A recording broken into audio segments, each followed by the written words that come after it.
ready to turn your startup dream into a financially sound reality. First, navigate to the Chase Business Banking website. You can easily find it by searching Chase Business Banking on Google. Once you're there, look for the section dedicated to opening a business account.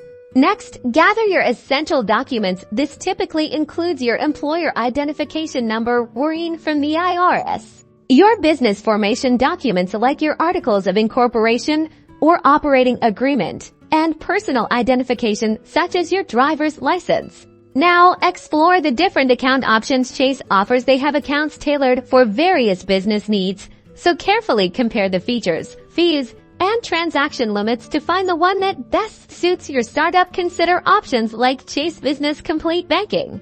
It's time to fill out the online application.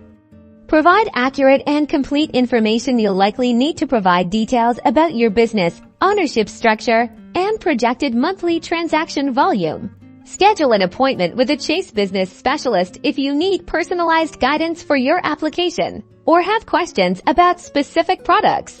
Once your application is approved, you'll receive your account details, including your account number and routing number. Time to set up your online banking access, order checks, and request your debit card. Finally, familiarize yourself with Chase's online and mobile banking tools. These apps can help you manage your finances, track transactions, and even deposit checks remotely. Congratulations, your startup's financial future is officially underway.